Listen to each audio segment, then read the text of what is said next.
आइए पूर्ण संख्याएं अध्याय 2 के अंतर्गत अब हम शुरू करते हैं। पूर्ण संख्याओं में प्रतिरूप। पूर्ण संख्याओं में प्रतिरूप ये क्या होता है?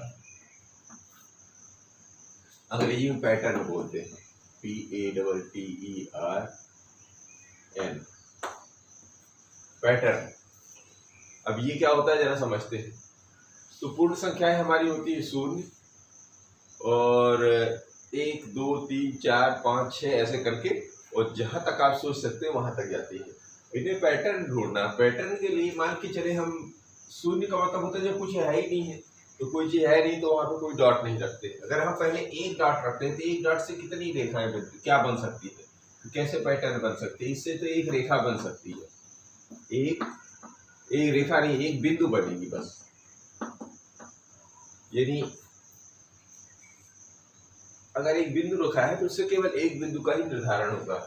अगर हम 2 बिंदु रखेंगे तो 2 बिंदुओं से हम क्या कर सकते हैं? ज्यादा से ज्यादा एक रेखा का निर्माण कर सकते हैं। तो हम लिख सकते हैं कि इससे क्या कौन सा पैटर्न बन रहा है, प्रतिरूप बन रहा है? एक रेखा का। और अगर 3 बिंदु लेते हैं, 1 2 3, तो एक रेखा बन जाएगी। दूसरा 1 2 3 अगर रखते तो हम इनसे 3 बिंदुओं को अलग अलग जोड़ेंगे तो क्या बन सकता है? एक रेखा और एक त्रिभुज। यानी इनसे क्या बन सकता है? एक रेखा और एक त्रिभुज का निर्माण कर सकते हैं। त्रिभुज का मतलब होता है 3 भुजाओं से घिरी बंद आकृति। और यदि हम 4 बिंदु लेते हैं, 2 3 4, अगर चारों को जोड़ देते एक रेखा तो ये बन ही रही है। दूसरा क्या रख सकते हैं? इनको अगर हम एक साथ ऐसे रख लें तो एक तरह का ये आयत बन जाता है। अगर इन्हीं चीजों को हम सीधा रख देते हैं बराबर बराबर दूरी पर, तो इससे एक क्या हो जाता है? वर्ग का निर्माण हो जाता है। यानी कि एक रेखा तो बनेगी, यानी एक रेखा बन जाती है, एक आयत बन रहा है और एक वर्ग का निर्माण हो रहा है। इस प्रकार हम अलग अलग बिंदु, अब जैसे 5 बिंदु ले, 1 2 3 4 5, अब इनसे क्या बनेगा? तो दिन पे इनको अगर हम एक लाइन में रख लें, 2 3 4 5, तो एक रेखा का निर्माण होगा। और अगर इनको इस तरह बराबर बराबर ये बना लें या किसी तरह रख लें, तो इसमें ज्यादा से ज्यादा क्या बनेगा? एक पंचभुज बनेगा। और कोई भी आकृति बनाने की कोशिश करेगी तो उसका आकृति नहीं बनेगी। यानी कि एक रेखा और एक पंचभुज, यानी ऐसा पैटर्न बन सकता है। तो इससे ये पता चलता है कि आपको बिंदु बढ़ाते जाने हैं, उनको क्रम में जमा जमा के देखना है कि उनसे आप और कौन कौन सी रेखा, मतलब कौन कौन सी आकृतियों का निर्माण कर सकते हैं। तो इसी के आधार पर अगर प्रैक्टिस करके हम देखें तो कुछ प्रश्न तैयार होते हैं। उन प्रश्नों का हम लोग यहाँ पर जवाब देने की कोशिश करते हैं। ठीक है,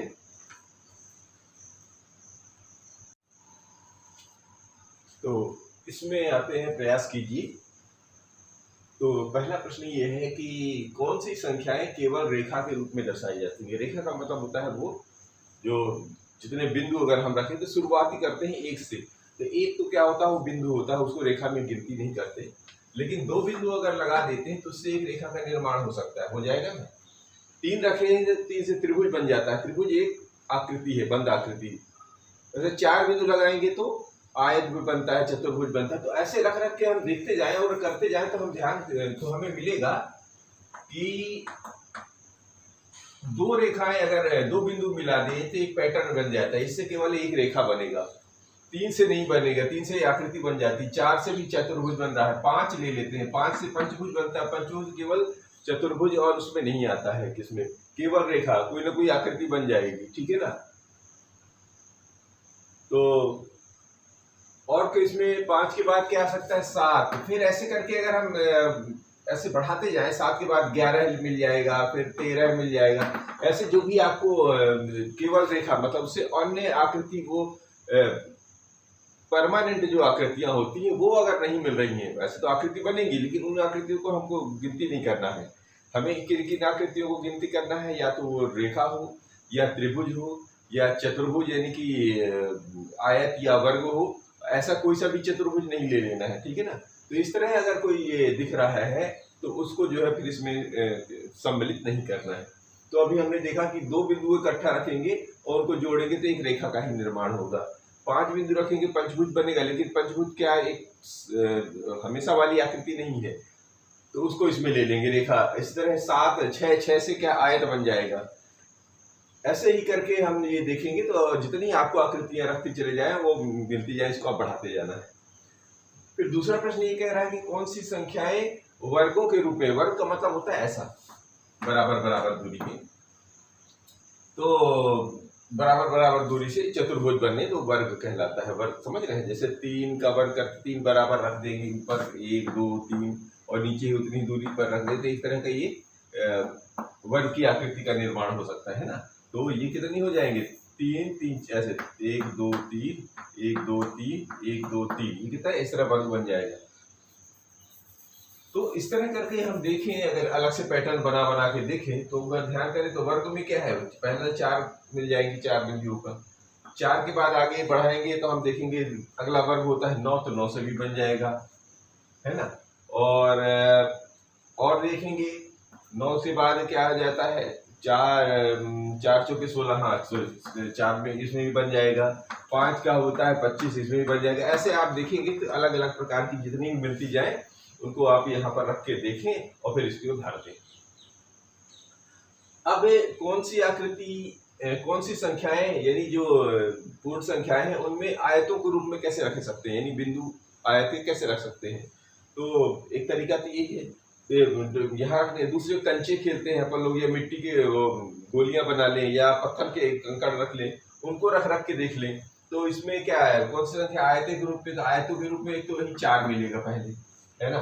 2 तो रेखा हो जाए, 3 को आयत भी नहीं बनेगा। 4 के बाद क्या 6 भी आयत रख दें, तो उनको जमा जमा के हम देख सकते हैं, जितने ज्यादा से ज्यादा 6 मिल जाएंगे। 6 के बाद 8 को भी आयत के रूप में रख सकते हैं, 8 के बाद 9 को भी जमा सकते हैं। ऐसे करके आप बढ़ाते जाएं, जितने भी आपको मिलते जाए आप यहाँ पर आगे बढ़ाते चले जा सकते हैं। तो रखने का तरीका क्या है, मिट्टी के वो कंकड़ों को जमाइए और फिर देख लीजिए आइए कौन से रेगुलर पैटर्न आयत वाला बन रहा है, तो उसको इसमें आगे जोड़ दीजिए, और नहीं बन रहा है तो जबरदस्ती नहीं जोड़ना है। इस तरह इसका आगे करते हैं, इसी चौथा भी लेते हैं। अब चौथा ये कह रहा है कि प्रथम 7 त्रिभुजाकार संख्याओं को लिखिए। त्रिभुजाकार संख्याएं का मतलब होता है, तो आप तो सबसे बढ़िया करिए, छोटे छोटे पत्थर कंकड़े ले लीजिए बाहर से और उनको जमाना शुरू। तो पहला तो जैसे यहाँ पर जैसे यहाँ रखते हैं, ऐसे ऐसे रखेंगे ना, ऐसे ऐसे ऐसे, तो ये त्रिभुज बन ही रहा है। और उनको देख लिए त्रिभुज चाहे तो बन रहा है, बिल्कुल बन रहा है। फिर 3 के बाद फिर क्या कीजिए 6 को रखेंगे। 6 को कैसे रख सकते हैं, 1 2 3, फिर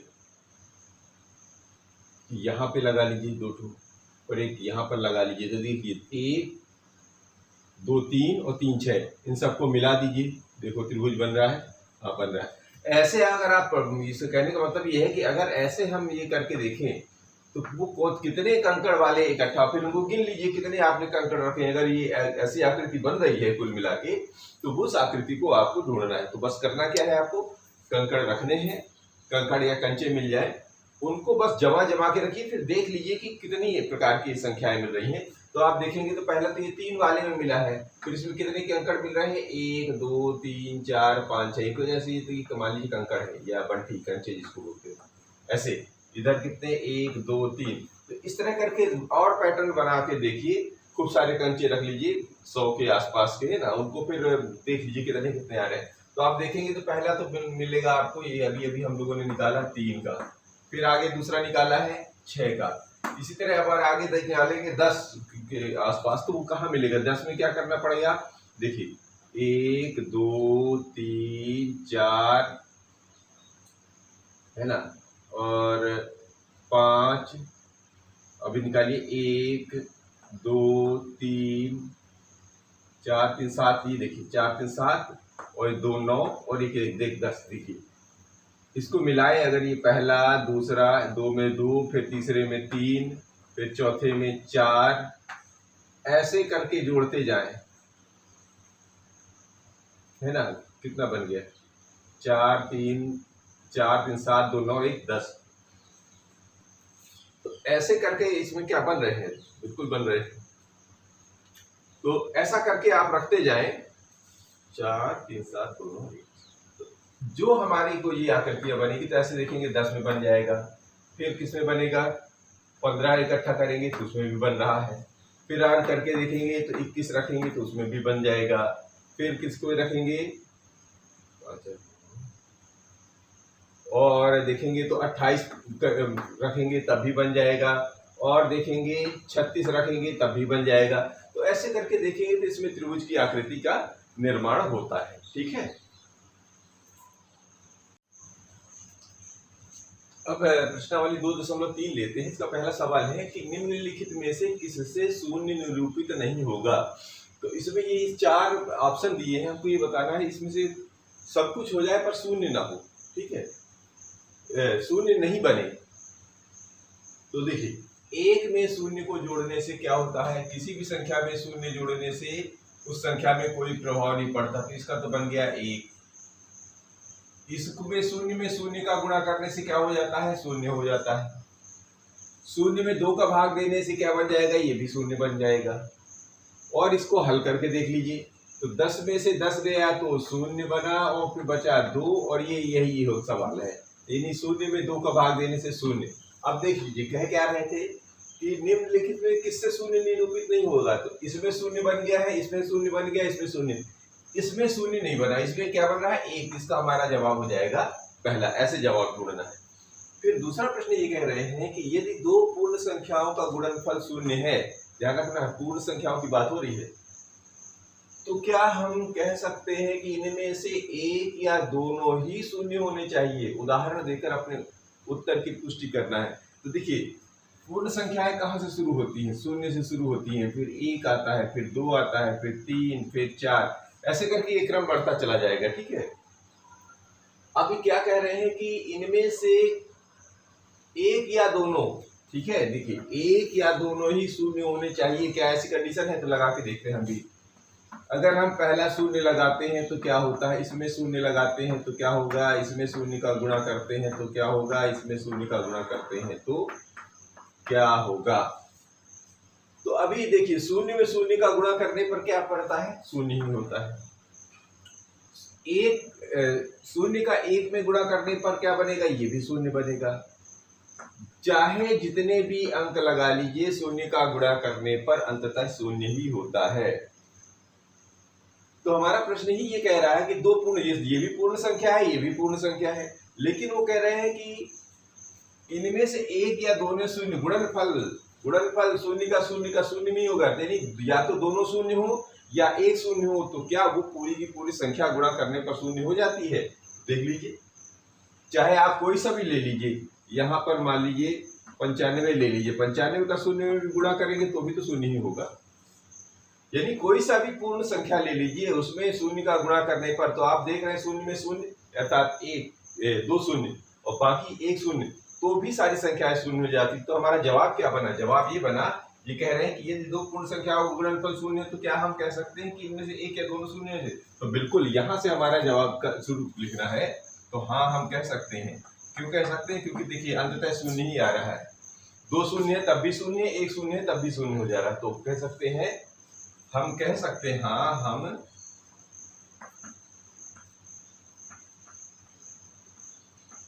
कह सकते हैं कि इनमें से कि पूर्ण संख्याओं का गुणनफल, हाँ, पूर्ण संख्याओं का गुणनफल शून्य है जब इनमें से एक या दोनों शून्य हो। इनमें से एक या दोनों शून्य हो। देख लीजिए, ये 2 शून्य है तब भी शून्य है, 1 शून्य है तब भी शून्य हो जाता है। इस तरह इसका जवाब देना है। तीसरा भी समझने की कोशिश करते हैं। ये तीसरा प्रश्न भी समझने की कोशिश करते हैं कि यदि 2 पूर्ण संख्याओं का गुणनफल 1 है ध्यान रखना है। अब की बार शून्य नहीं के बारे में नहीं बात है, एक के बारे में हो रही है। तो क्या हम कह सकते हैं कि इनमें से एक या दोनों ही एक के बराबर होना चाहिए? उदाहरण देकर अपने उत्तर की पुष्टि कीजिए। चलिए शुरू करते हैं। तो ये देखिए, हमारा जो पूर्ण संख्याएं शुरू होती हैं जी एक से, सॉरी शून्य से, फिर एक, फिर दो, फिर तीन, चार, ऐसे करके बढ़ते चलेंगे, ठीक है ना। और भी बड़ी संख्या ले लेंगे, फिर देखेंगे। अब एक किस कंडीशन पर मिलता है? अगर मैं इसमें एक का गुणा करते हैं तो क्या प्राप्त होता है? शून्य। एक का शून्य में गुणा करने पे शून्य, एक का एक में गुणा करने पर क्या होता है? एक मिलता है। दो में एक का गुणा कर दीजिए तो क्या मिलेगा? दो। तीन में करिए एक का गुणा तो मिल जाता है तीन। चार में एक का गुणा करिए तो मिल जाता है चार। और बड़ी संख्या भी लेना है तो मान लीजिए 75 ले लिया, 75 का एक में गुणा करने पर 75 हो जाएगा। ऐसे चाहे जितनी भी संख्याएं ले लीजिए, उनका एक में गुणा करने पर देखिए वही संख्या आ रही, पर एक नहीं प्राप्त हो रहा है। और वो क्या कर रहा है? दो पूर्ण संख्याओं का गुणनफल एक है, तो ये केवल यही कंडीशन मिल रही है कि जब हमको दो पूर्ण संख्याओं का गुणनफल एक प्राप्त हो रहा है। तो ये कह रहे हैं कि क्या हम कह सकते हैं कि इनमें से एक या दोनों ही एक के बराबर होना चाहिए? हाँ बिल्कुल, दोनों ही एक के बराबर होना चाहिए, तभी ये होगा। तो दो पूर्ण संख्या का गुणनफल एक है, तो क्या हम कह सकते हैं इनमें से एक या दोनों ही एक के बराबर है? हाँ, हम ये कहेंगे कि दोनों ही दो संख्याओं का गुणनफल एक है, तो दोनों ही एक के बराबर होनी चाहिए, यानी कोई दूसरी संख्या नहीं होनी चाहिए। तो जवाब क्या बना? जवाब ये बना कि यदि दो पूर्ण संख्याओं का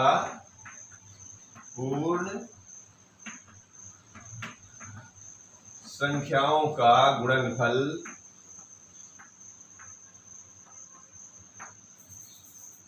एक है, ठीक है,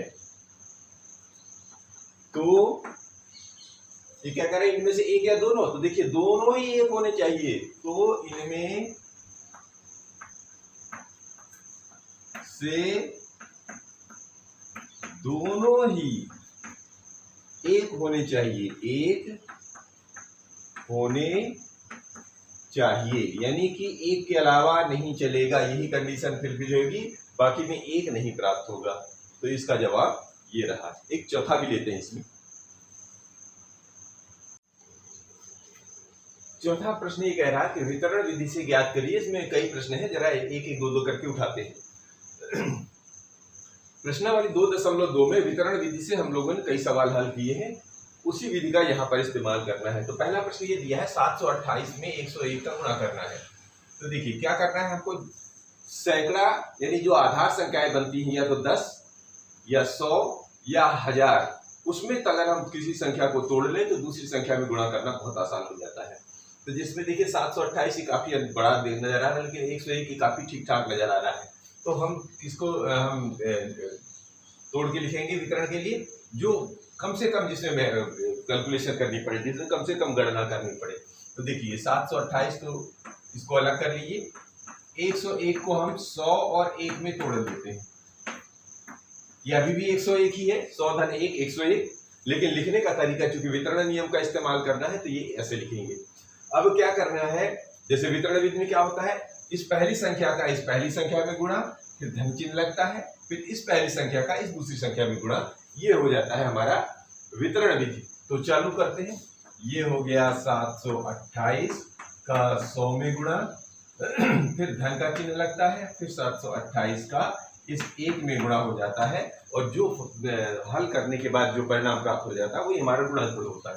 तो देखिए जब सैकड़ा वाली या 1000 वाली या 10 वाली संख्याओं को जब किसी अंक में गुणा करते हैं तो एक का ही गुणा होता है, बाकी वो संख्याएं जो है पूरी की पूरी वैसी उतार दी जाती है। तो जब एक का इसमें गुणा करेंगे तो ये आ जाता है 728, और जितने शून्य होते हैं वो पीछे लगा दिए जाते हैं। ये इसका बहुत आसान तरीका होता है। फिर 728 का एक में गुणा करने पर अभी भी ये 728 ही होगा। अब करना क्या है? सीधा सीधा जोड़ दीजिए। तो 8 का शून्य में जोड़ेंगे तो ये 8, 2 को शून्य में जोड़ेंगे तो 2, और 8 को 7 में जोड़ेंगे तो 15 की 5 हासिल का 1, 1 को 2 में जोड़ेंगे तो ये 3 और ये 7। इस तरह इसका हल वितरण विधि से आसानी से हो जाता है। परंपरागत विधि में क्या होता है, आपको जोड़ने में 3 बार जोड़ना पड़ेगा, और इसमें क्या बड़े आसानी से आप हल कर सकते हैं। इसको भी देख लेते हैं। बी पार्ट में क्या कह रहे हैं कि 5437 को 1001 में गुणा करना है। तो अब क्या करेंगे, हमको कौन सा आसान, ये तोड़ना है कि ये ज्यादा आसान लग रहा है, इसको तोड़ लीजिए। तो ये हो जाएगा 5437 में से 1001 को हम कैसे लिख सकते हैं, 1000 धन 1, ये अभी भी 1001 ही कहलाएगा। क्यों, क्योंकि अभी भी वितरण विधि में वितरण भर किया, बाकी जो है तो 1001 ही। बस अब ये हो गया, तो इसको इसका एक बार इसमें गुणा कर दीजिए, फिर इसका इस दूसरे अंक में गुणा कर दीजिए और इनको जोड़ दीजिए, आपका जवाब हाजिर हो जाता है। तो लिख दिए 5437 का 1000 में एक बार गुणा, फिर ये धन का चिन्ह लगाना है, और फिर 5437 में 1 का गुणा कर देना है। और अगर धन की जगह ऋण आता है तो आपको ऋण लगा देना होगा। जैसी भी अंक संख्या है, मतलब ये संख्या आप जिस तरह से प्राप्त की जा सकती है, चाहे इधर रखी हो चाहे इधर, यानी आधार संख्या के नजदीक वाली संख्या को हमें तोड़ के लिखना है। चलिए शुरू करते हैं। तो इसको इसमें 3 शून्य लगाने हैं, तो ये देखिए 5437 तो 1 में गुणा करने पर वही आएगा, और ये 3 शून्य पीछे से लगा दिए जाएंगे। धन का चिन्ह 1 का किसी भी संख्या में वही गुणा होता है, इसमें कोई तो अंतर होता नहीं। अब जोड़ना है, जोड़ दीजिए। तो देखिए 3 शून्य इधर है, तो 3 अंक तो इधर आ ही जाएंगे वैसे के वैसे, इसमें कुछ अंतर पड़ता नहीं। यहाँ से शुरू होगा, तो 5 को 7 में जोड़ेंगे, 7 5 12 की 2 हासिल का 1, और 3 में 1 जोड़ेगा 4, फिर इसमें कोई अंतर नहीं पड़ रहा है, तो ये वैसे ही उठा देते हैं। इस तरह वितरण विधि से इसका हल हो जाता है। लेते हैं दो पार्ट और। अब ये सी जो है पार्ट 824 में से 25 का गुणा करना है। देखिए, या तो 800 धन 20 धन 4 कर लीजिए, या 20 धन 5 कर लीजिए। तो कौन सा आसान है, 25 को तोड़ना ज्यादा आसान है। तो हम इसको वैसे का वैसा लिखते हैं, इधर वाली संख्या को तोड़ लेते हैं, 25 को तोड़ लेते हैं, 20 धन 5 में तोड़ लेते हैं, यह अभी भी 25 ही कहलाएगा। ये ऐसा इसलिए करते हैं, या तो आधार संख्या 10 या 100 या 1000 के आसपास बने। लेकिन अगर ये भी ध्यान रखना, अगर ऐसा नहीं हो रहा है तो कम से कम इकाई वाली यानी एकल संख्या कहाँ शुरू होती है, 1 से लेकर 9 तक, एकल संख्याओं में तोड़े और बाकी शून्य वाली संख्याएं बचा लें, तो भी हमारा काम हो जाए। जैसे 25 है, 25 में एकल संख्या का 2 आएगी और एक शून्य वाला आ जाएगा, तो इसका गुणा करने हम सिर्फ 2 का ही गुणा करेंगे, बाकी शून्य तो वैसे ही लगा दिया जाता है। और 5 का गुणा एकल संख्या है, ये भी गुणा करने हमारे को आसान होती। तो शुरू करते हैं। ये है 824 का एक बार 20 में गुणा कर लीजिए, फिर 824 का 5 में गुणा कर लीजिए। देखिए अभी भी एकल संख्या 2 है, इधर एकल संख्या 5 है। 5 का 2 का आपको अच्छी तरीके से पहाड़ 2 नहीं 2 दहाई वाले पहाड़ संख्याओं के पहाड़े वाले का इस्तेमाल यहाँ नहीं करेंगे, क्योंकि शून्य का गुणा करेंगे तो वो तो शून्य पीछे आके अपने आप ही लग जाएगा। तो देखिए इसका जब हम गुणा करेंगे तो ये शून्य तो यहाँ पर लग ही जाती है धन इसका वाला, ठीक है। अब 2 का गुणा करना है केवल, क्योंकि इसमें एक इकाई पर शून्य है, तो इकाई पर शून्य वाले अंक को हम पहले ही लगा लीजिए। अब 2 वाले को गुणा कर लीजिए, तो 2 चौके 8, 2 दूनी 4, 2 अट्ठे 16। ये देखिए आसान हो गया। यानी हमें कम से कोशिश ये करना है कि इधर वाली संख्या चाहे इधर वाली संख्या को तोड़े तो कम से कम एक से संख्या से ज्यादा गुणा करना ना पड़े, ऐसा हमको निर्धारण करना है, ठीक है ना। बात समझ गए। तो शून्य का जब इसमें इकाई वाले में है तो एक तो शून्य लगा देंगे और फिर दहाई वाले से गुणा कर दीजिए। तो 2 चौके 8, 2 दूनी 4, 2 अट्ठे 16, बड़ा आसान हो गया। अब इधर देखिए, इधर 5 है, 5 का गुणा कर सकते हैं आप, इकाई का संख्या है। तो 5 चौके 20, 5 दूनी 10, 2 12 की 2, 5 अट्ठे 40, 40 और 1 41, 5 चौके 20 की शून्य हासिल का 2, 5 दूनी 10, 2 12 हासिल का 1, 5 अट्ठे 40, 1 41। अब जोड़ना है, देखिए तो जोड़ दीजिए। जोड़ने में कुछ रहता नहीं, फिर 1 शून्य से 1 शून्य, 8 का 2 में जोड़ेंगे तो 8 2 10 शून्य हासिल का 1, 4 1 5 और 1 ये 6 और 4 6 10 की शून्य हासिल का 1 1 1 2। तो ये हमारा इसका जवाब हो गया, ठीक है। इसको देखिए, अगर इस तरह है तो क्या करना है, इसको तोड़ने में तो ज्यादा अगर तोड़े ना पड़ेगा, इसलिए छोटा दिख रहा है, इसको तोड़ लीजिए। जो कम से कम आपको करना पड़े उसको इस्तेमाल करना है। तो ये लीजिए 42 75 यानी कि 4275 गुणा करना है 125। 125 कैसे टूटेगा, इसको तोड़ लीजिए 100 में, फिर 20 में और फिर 5 में। यह भी 125 ही है।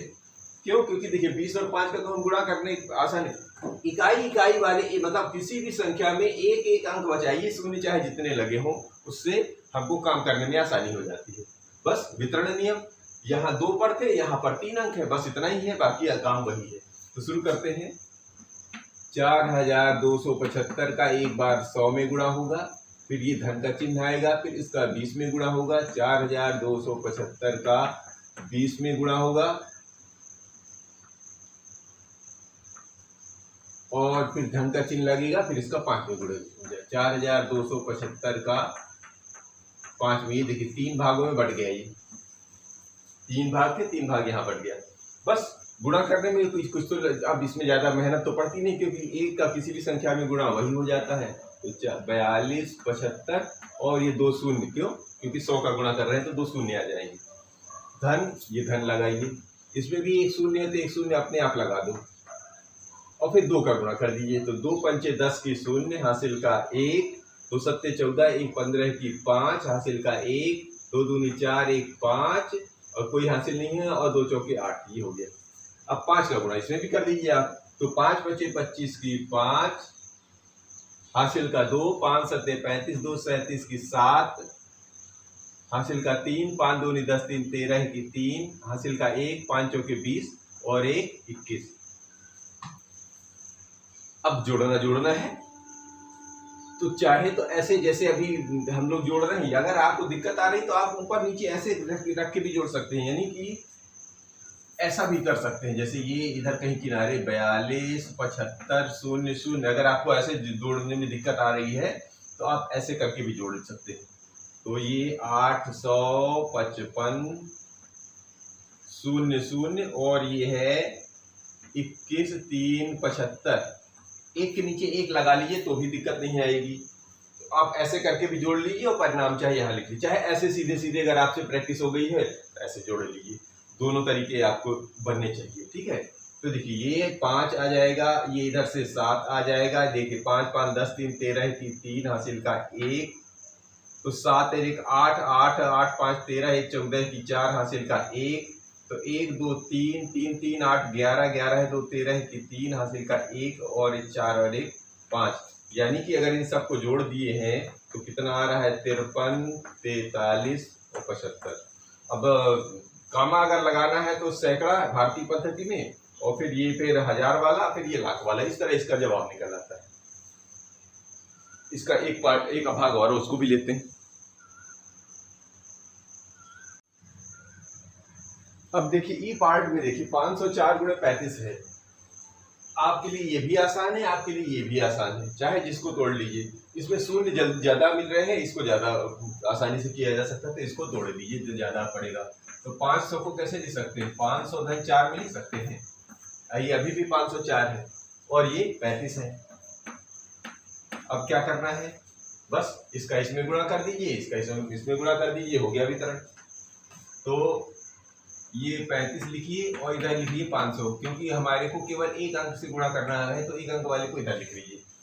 इसी तरह धन का चिन्ह ये बीच वाला आएगा, 35 को इधर लगाइए और इसको कर लीजिए 4 इधर कर लीजिए। ये आपके ऊपर निर्भर, क्योंकि ये क्रम विनिमय नियम का पालन करता है, तो आप चाहे धन में और गुणा में क्रम विनिमय नियम का पालन होता है, तो आप इसका पालन करा लीजिए। अब करना क्या है, ये 2 शून्य है, तो ये तो 2 शून्य अपने आप आ जाएंगे क्योंकि सैकड़े में है। अब 5 का भर गुणा करना है, तो 5 बचे 25 की 5, हासिल का 2, 5 3 15 2 17 और इधर गुणा कर लीजिए, एक अंक ये भी है तो एक अंक का गुणा बन जाएगा। 4 पंचे 20 की 0, हासिल का 2, 4 3 12 है और 2 14। बस जोड़ दीजिए, इस शून्य से इस शून्य को ये लगा दिया, एक शून्य में 4 जोड़ेंगे तो 4, 5 को 1 में जोड़ेंगे तो 6 और इधर तो कुछ नहीं है तो ये पूरे के पूरे आ जाएंगे। इस तरह ये सवाल हमारा चौथा समाप्त होता है। मिलते हैं अगले वीडियो में।